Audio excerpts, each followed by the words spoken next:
Hi, this is Scott Garibay, and today we're going to be talking about the 39th year of Dungeons & Dragons history, specifically the year 2012, and we're going to talk about it through the filter of clear, catalyst, location, entity, artifact, and relationship. So who was the catalyst for Dungeons & Dragons in the year 2012? Well, it was Deborah Woll. All right, so Deborah Woll is a celebrity. She's a full-on television celebrity. She was on True Blood. She was on Netflix's Daredevil, and she continues to go forward and is bringing and is building a strong career, right?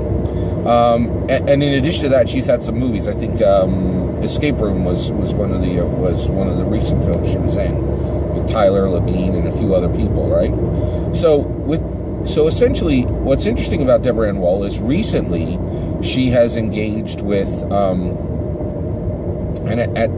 in 2012 she's actually playing the game on different sets with her friends, bringing people from sets she's on into the game, which is really unusual, right?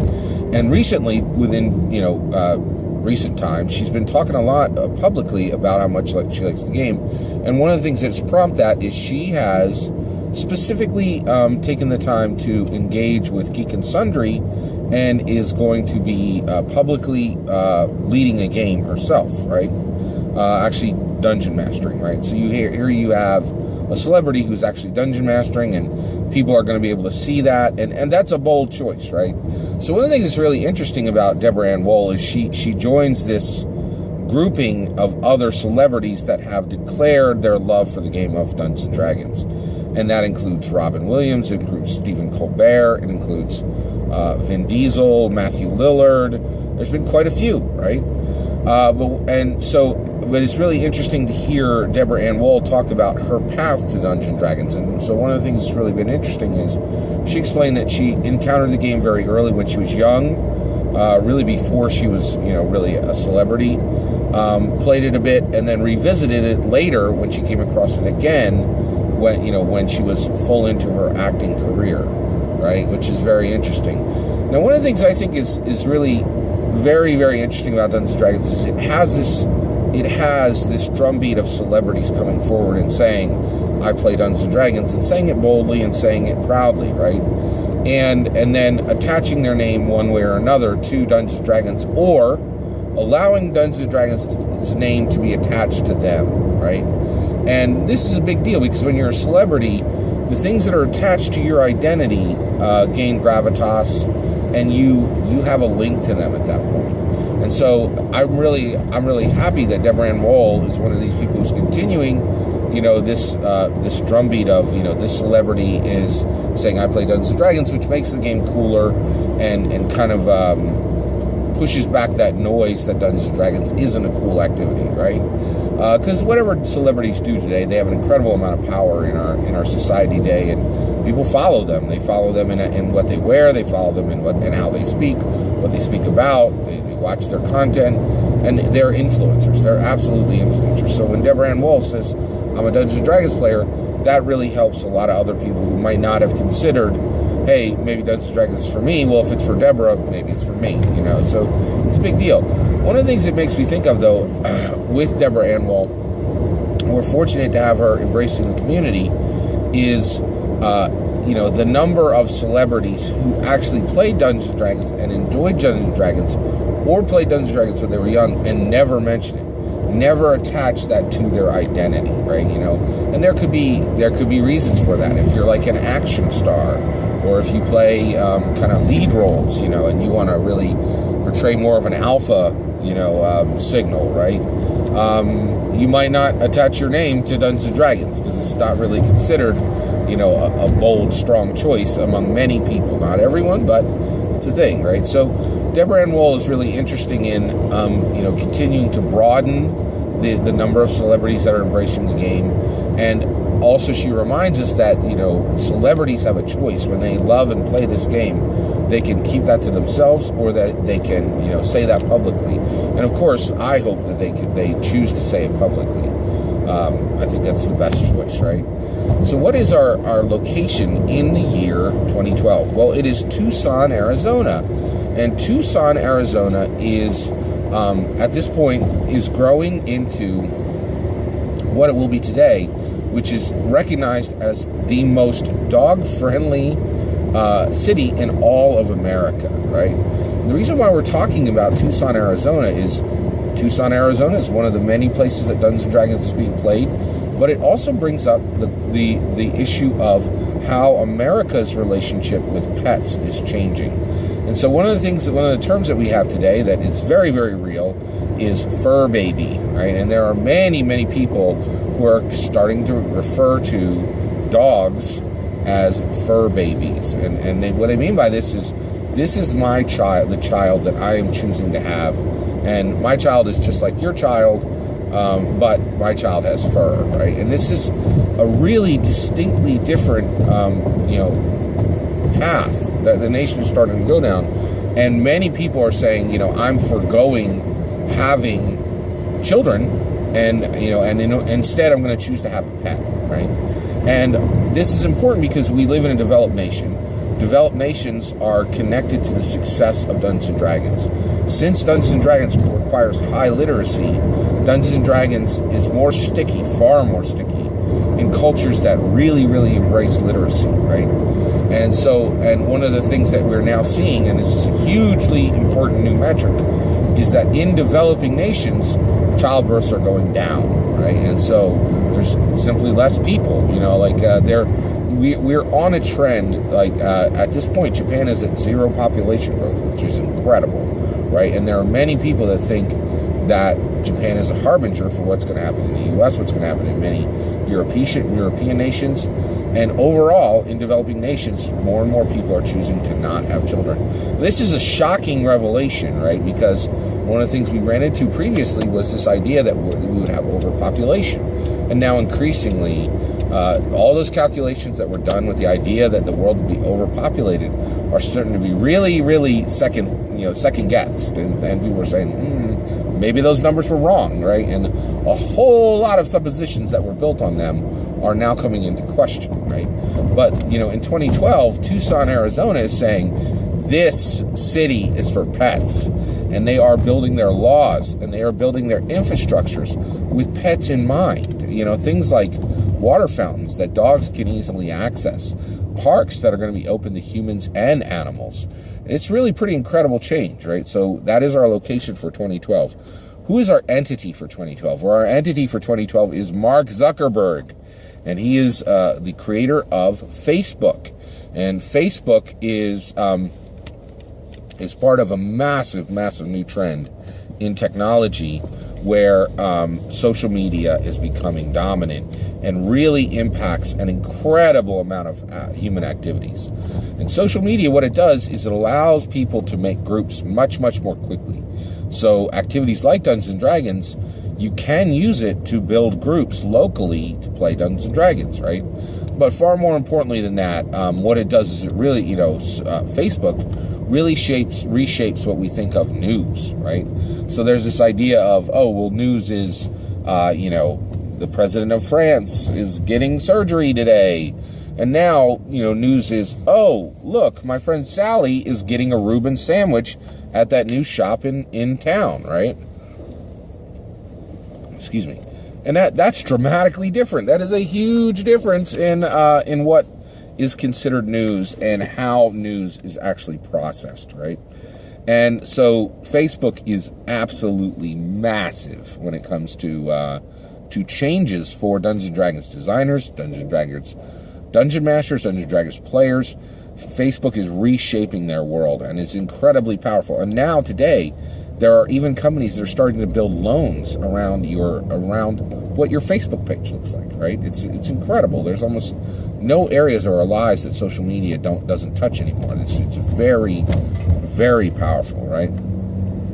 So with that said, right, so Mark Zuckerberg is a key entity in the year 2012. Also, it should be noted that Facebook is just part of FANG, right? Now, FANG is a specific stock that is now being tracked, which is Facebook, Apple, Amazon, Netflix, and Google.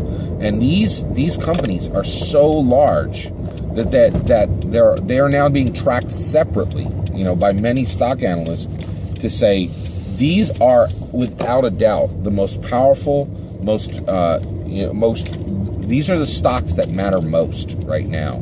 And FANG is an incredibly important stock. It's just, it really, it's hard to underestimate how much of an impact Facebook is having, and corporations that have scale similar to Facebook. It's just very, very large and very important, right?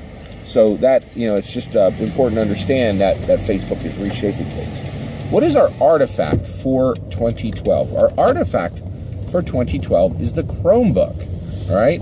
Now, 2012, we get the Chromebook, and Chromebooks are really, really important as far as artifacts and the continued very, very swift, very dramatic progression of technology. So prior to the Chromebook, a laptop was a $400 to $600 device that ran Windows, or it was a device that ran iOS and was probably more expensive, especially for a laptop, than what I just explained, right? And so laptops were high-end, expensive technology generally, right? Well, the Chromebook comes out, and it's a $200 functioning laptop that really does every single thing a laptop would need to do, except PC gaming, right? And there are many people now who have consoles, and the PC gaming isn't needed. And so these $200 Chromebooks are really, really powerful. They're very, very cheap, right? But they are very, very capable, right? You can stream video on them. They come free with Google's platform of tools, which is Google Docs, Google Presentations, YouTube, the ability to post video, incredibly powerful, useful tools, right? And at $200, they're cheaper than most laptops. They're cheaper than most tablets, right? And they're just a really powerful, quick tool that you can throw into your backpack.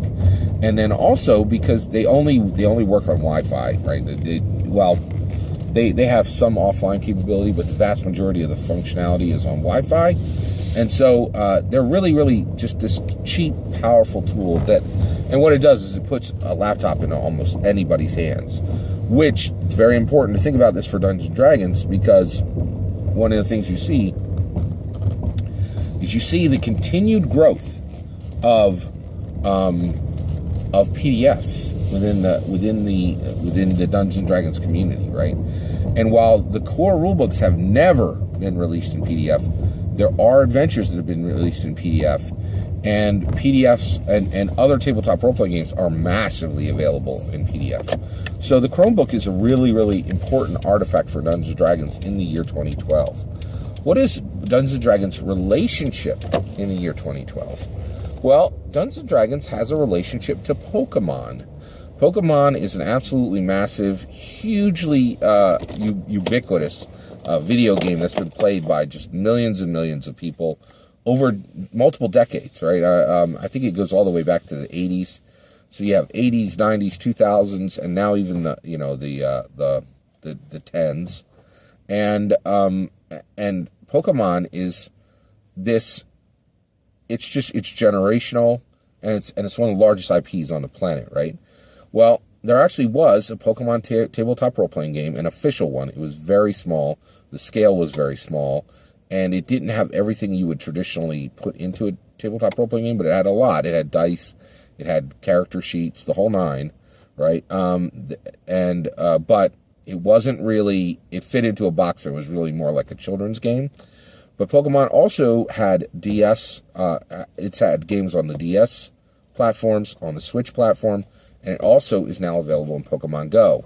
And what you see here is a collection of hundreds, actually I think the number right now is around 800 or 900 Pokemon, which have evolutions, and they all have these really specific traits. And so people really, goes along with the fur baby thing, people really started to think about animals as pets, as companions, as familiars, right? And here you see, and all that shine on animals that comes from Pokemon really brushes off into the direction of Dungeons and Dragons. And you have a lot of Dungeons and Dragons players who are saying, even though I want my fighter to have an animal companion, right? And so there are third-party people who bring in these rules. And I think, especially in 3rd edition, there was some rules for this kind of thing where you could have animal companions for classes that didn't generally have animal companions. And this came from this strong desire from players to have animals that they cared for and that they cared about, and animals that cared about them and that cared about their player character.